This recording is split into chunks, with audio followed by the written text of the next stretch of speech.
Hello friends, welcome back to pretty corner. और आज हम लोग करेंगे शनिचरी अमावस्या की कथा। और जैसा कि हम जानते ही हैं, हर महीने में एक पूर्णमासी आती है और एक अमावस्या आती है। और जो मावस या अमावस्या शनिवार वाले दिन पड़ती है उसे शनिचरी अमावस्या कहते हैं। वैसे तो अमावस्या का ही बहुत ज़्यादा महत्व है हमारी जो है हिंदू धर्म में, लेकिन अगर अमावस्या शनिवार वाले दिन पड़ती है तो ये सोने पे सुहागा हो जाता है और भी ज़्यादा अच्छा रहता है।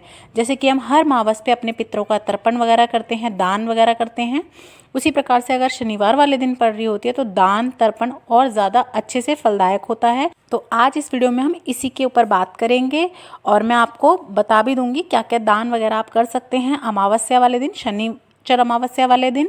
लेकिन उससे पहले, और अगर आप चैनल पर पहली बार आए हैं तो प्लीज़ सब्सक्राइब कर दीजिएगा और बेल आइकन को भी प्रेस कर दीजिएगा। तो चलिए शुरू कर लेते हैं हम शनिचरी अमावस्या की कथा। तो बोलिए शनिदेव भगवान की जय।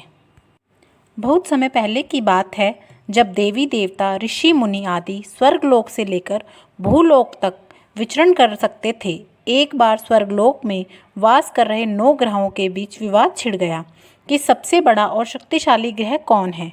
विवाद जब ज़्यादा बढ़ गया तब नवग्रहों के आपस में विवाद होने से जनजीवन प्रभावित होने लगा।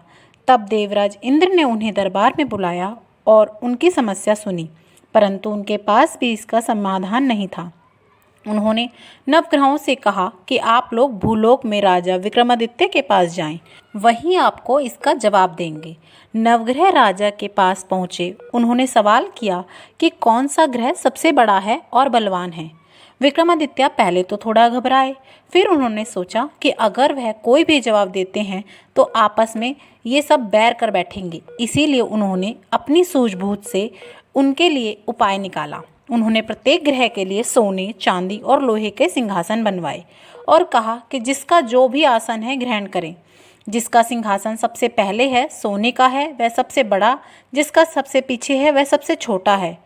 अब लोहे का सिंहासन सबसे पीछे था, जो कि शनिदेव के लिए था।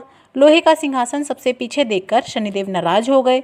उन्होंने विक्रमादित्य से पूछा कि अरे मूर्ख, सूर्य, बुध, शुक्र एक राशि में 1 महीने और मंगल 1.5 महीने और चंद्रमा 2 महीने और बृहस्पति 13 महीने रहते हैं, लेकिन मैं एक राशि में 2.5 साल से लेकर 7 साल तक रहता हूँ।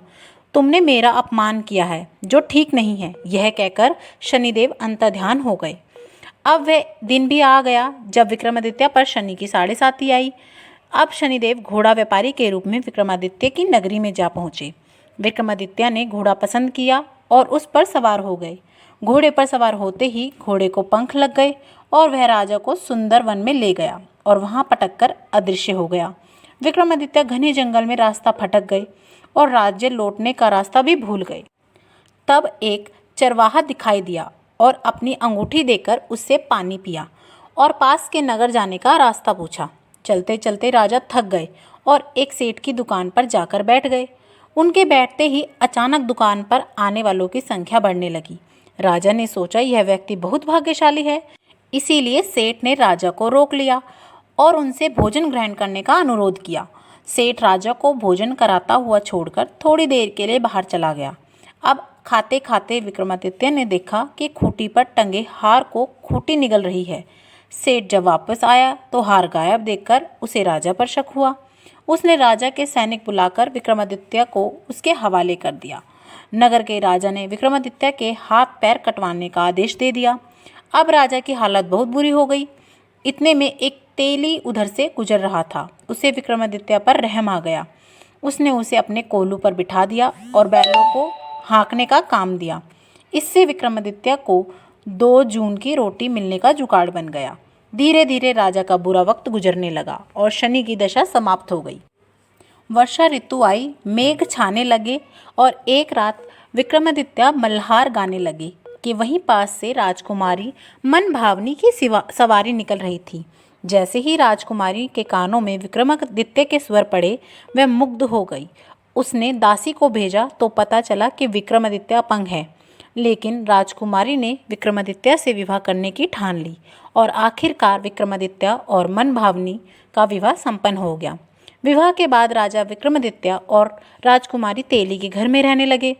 उसी रात स्वप्न में शनिदेव राजा को दिखाई दिए और उन्होंने कहा कि राजा, तुमने मेरे प्रकोप देख लिया, मैंने तुम्हें अपने अपमान का दंड दिया है। विक्रमादित्य को सारी बात याद आई और उन्होंने शनिदेव से क्षमा मांगी और कहा कि शनिदेव, मुझे आपकी शक्ति का अच्छे से ज्ञान हो गया है और आपसे विनती है कि जैसा मेरे साथ किया है वैसा किसी के साथ मत कीजिएगा। तब शनिदेव ने कहा कि ठीक है, मैं तुम्हारी प्रार्थना स्वीकार करता हूँ। आज के बाद जो भी मेरे लिए व्रत रखेगा, मेरी पूजा करेगा और व्रत कथा सुनेगा, वह सभी कष्टों से मुक्त हो जाएगा और उसकी सभी मनोकामना पूर्ण हो जाएंगी। इतना कहकर शनिदेव अदृश्य हो गए। जब राजा सुबह उठे तो उनके हाथ पैर ठीक हो गए और यह देखकर राजकुमारी को खुशी का ठिकाना ही ना रहा। तब विक्रमादित्य ने मनभावनी को पूरी बात बताई। इसके बाद राजा ने अपने राज्य लौटने की इच्छा जताई। इधर सेठ को जब इस बात का पता चला तो वह दौड़ता दौड़ता चला आया और राजा से माफ़ी मांगने लगा। राजा विक्रमादित्य ने उसे क्षमा कर दिया क्योंकि वह जानते थे कि यह सब शनिदेव के प्रकोप की वजह से ही हुआ है। अब सेठ ने राजा को दोबारा भोजन का निमंत्रण दिया। यहाँ भी उसके सामने चमत्कार हुआ। जो हार खूंटी ने पहले निगल लिया था, वह उस हार को वापस उगल रही थी। उसने शनिदेव की इस माया को नमन किया। नगर सेठ ने भी अपनी कन्या का विवाह राजा के साथ कर दिया। अब विक्रमादित्य अपनी 2 पत्नियों के साथ अपने राज्य वापस लौट आए तो नगरवासियों ने हर्ष के साथ उनका स्वागत किया। अगले दिन राजा विक्रमादित्य ने नगर में घोषणा करवाई कि शनिदेव 9 ग्रहों में सबसे शक्तिशाली हैं। प्रत्येक महिला और पुरुष को शनिवार के दिन शनिदेव की पूजा करनी चाहिए और उनका व्रत का श्रवण भी करना चाहिए। तो इस प्रकार से हमारी शनिचर अमावस्या की कथा संपूर्ण होती है। और अब बात कर लेते हैं शनिवार वाले दिन क्या क्या उपाय कर सकते हैं आप और क्या क्या दान कर सकते हैं। तो सबसे पहले, जैसा कि आपको पता ही होगा, शनिवार वाले दिन काले तिल, काली उड़द और क्या कहते हैं जो सिक्के आते हैं पैसे, वो और आप गर्म कपड़े और सरसों का तेल, ये चीज़ें दान कर सकते हैं। या आप किसी भी गरीब इंसान की मदद कर सकते हैं, उसको दवाइयाँ दिलवा सकते हैं या कपड़े, खाने की चीज़ें दिलवा सकते हैं। बहुत अच्छी रहती हैं।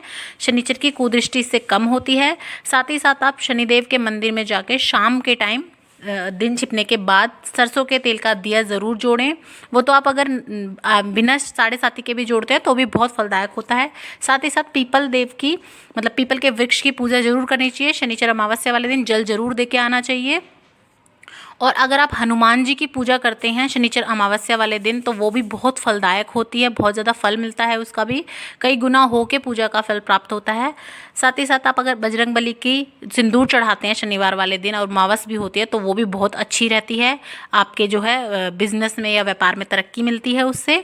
तो इस तरह से कुछ चीज़ें थी जो मैंने आपको बता दी हैं। आपको कैसी लगी प्लीज़ मुझे कमेंट करके ज़रूर बताइएगा और अच्छी लगी हो तो प्लीज़ शेयर ज़रूर कीजिएगा, लाइक कीजिएगा। और अगर अभी तक आपने चैनल को सब्सक्राइब नहीं किया है तो प्लीज़ सब्सक्राइब कर दीजिएगा मेरे चैनल को।